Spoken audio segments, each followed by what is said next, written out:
বাবার বাড়ি যাওয়াটা যেমন মজা, বাবার বাড়ি থেকে এসে ঠিক তেমনই কাজের সাজা।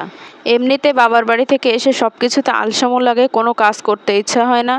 যা দেখা যাচ্ছে 2-1 দিন বসে বসে একটু খাওয়ার সুযোগ হয়, সেটাও আবার বাসায় আসলে সব সুযোগ নষ্ট হয়ে যায়। তো বাবার বাড়ি থেকে এসে কোনো কাজ করতে ইচ্ছা করছিল না। আর বাসায় অনেকগুলা কাজ একসাথে জমে গিয়েছিল। আপনাদের ভাইয়া যা হোক টুকটাক কাজ গুছিয়ে রেখেছে, তারপরও তো 3-4 দিন যে থেকে আসলাম, বাসায় তো একটা কাজ থাকেই।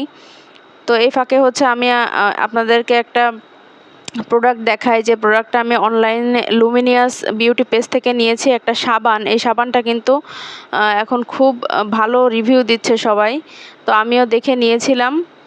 সাবানটার নাম হচ্ছে গ্লো এসেনশিয়াল সোপ। তো সাবানটা আমি ব্যবহার করে যদি আমি ভালো রেজাল্ট পাই, তাহলে অবশ্যই আপনাদের রিভিউ দিব আমি। আর আমি বাবার বাড়ি থেকে এসেই তো বললাম যে অনেক কাজ থাকে। তো সর্বপ্রথম যেটা কাজ হয় সেটা হচ্ছে জামা কাপড় কাচা। তো এই যে আমার 1 বালতি জামা কাপড় সব কেচে আমি ছাদে দিয়ে গেলাম শুকাইতে। আর যেহেতু রোদ হচ্ছে, ভাবলাম যে ডিলে না করে তাড়াতাড়ি কাপড় জামাগুলো ধুয়ে দিই, নাই কখন আবার ঝপ করে বর্ষা এসে যাবে। তো এখন তো বর্ষার কোনো ঠিক ঠিকানা নেই, যখন তখন বর্ষা হয়। আর এই তো তারপর কিচেনে চলে আসছি রান্না করার জন্য। তো আজকে বাসায় কোনো সবজি ছিল না। আজকে আপনাদের ভাইয়া বাজার করবে, তো এই জন্য আমি ভাবলাম যে ফ্রিজে মাছ আছে, তো মাছ দিয়ে রুই মাছ আছে, রুই মাছের কালিয়া বানিয়ে ফেলি। আর রুই মাছের কালিয়াটা আমার বাচ্চারা খেতেও খুব পছন্দ করে, তো এই জন্য ভাবলাম রুই মাছের কালিয়া করে ফেলি। তো রুই মাছটা ভালো করে ধুয়ে লবণ হলুদ দিয়ে মেখে তারপর ভাজি করতে বসিয়ে দিলাম। আর এদিকে ডাউল শেষ হয়ে গেছিলো, তো ডাউলটাও রিফিল করে নিলাম, মুসুরির ডাউল। তো এখন ডাউল দিয়ে পেঁপে চচ্চড়ি করব হাতে মেখে। তো চলুন কিভাবে কি করি সেটা আপনাদের সঙ্গে শেয়ার করব। তো এদিকে মাছটা এক পাশ ভাজা হয়ে গেছে, আমি উল্টে দিলাম। আর এখন পেঁপেটা আমি হাতে মেখে নেব। তো পেঁপে আমি কুচি কুচি করে কেটে নিয়েছি। আর এখানে মুসুরির ডাউল দিলাম, তারপর পেঁয়াজ কুচি দিলাম, তারপরে পেঁয়াজ রসুন বাটা দিলাম, আর কিছু কাঁচামরিচ চিড়ে দিলাম, সরিষার তেল দিলাম, তারপর জিরে গুঁড়ো আর হলুদ গুঁড়ো আর সামান্য একটু শুকনো মরিচের গুঁড়ো দিয়ে ভালো করে এখন হাতে মেখে নিচ্ছি। তো এই হাতে মেখে পেঁপে চচ্চড়িটা কিন্তু অনেক মজা হয় খেতে। যারা খাননি তারা কিন্তু অবশ্যই ট্রাই করতে পারেন। তো এটা কিন্তু রুটি, সাদা ভাত যে কোনো কিছুর সাথেই কিন্তু অনেক মজা লাগে খেতে। তো আমি সামান্য পানি দিয়ে দিলাম, পেঁপেটা সেদ্ধ হতে যতটুকু পানি লাগবে দিয়ে ঢাকনা দিয়ে বসিয়ে দিলাম। আর এদিকে এখন আমি রুই মাছের কালিয়াটা করে নেব। তো তার জন্য কড়াইতে সাদা তেল দিয়েছি, আর তেজপাতার এলাচ দিয়ে তারপর পেঁয়াজ কুচি দিয়েছি। পেঁয়াজটা একটু বেরেস্তা কালার করে ভেজে নেব। তো পেঁয়াজটা বেরেস্তা কালার হয়ে গেলে এখন পেঁয়াজ বাটা, আদা বাটা আর রসুন বাটা একসঙ্গে দিয়ে দিলাম। দিয়ে ভালো মতো মশলাটা কষিয়ে নিয়ে একটু লবণ দিয়ে দিলাম। এখন গুঁড়া মশলাগুলো দিব।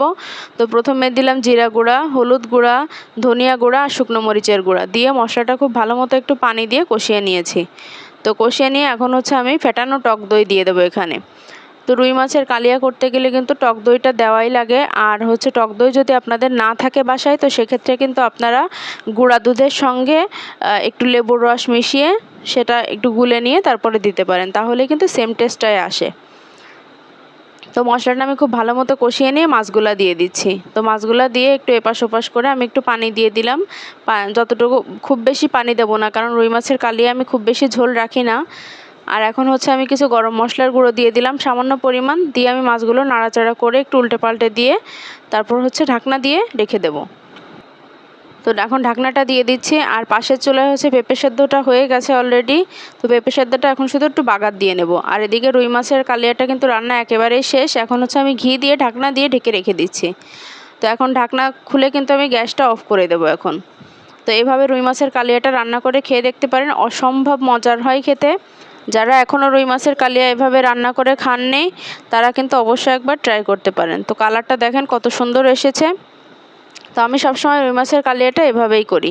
আর শেষে একটু বেরেস্তা দিলেও ভালো হয়, কিন্তু বেরেস্তাটা আজকে করা ছিল না, এই জন্য আর দেইনি। আর এদিকে পেঁপেটা বাগার দিয়ে নেব, এই জন্য রসুন আর জিরে দিলাম। জিরে দিয়ে রসুন আর জিরেটা খুব ভালো মতো ভাজা ভাজা করে নিয়ে পেঁপের ভিতর দিয়ে দেবো। তো দর্শক, এই ছিল আজকের ভিডিও। যদি আমার ভিডিওটি ভালো লাগে তাহলে প্লিজ দয়া করে একটা লাইক দিয়ে দেবেন। আর সবাই ভালো থাকবেন, সুস্থ থাকবেন, সাবধানে থাকবেন। আজকের মতো বিদায় নিচ্ছি। আল্লাহ হাফেজ।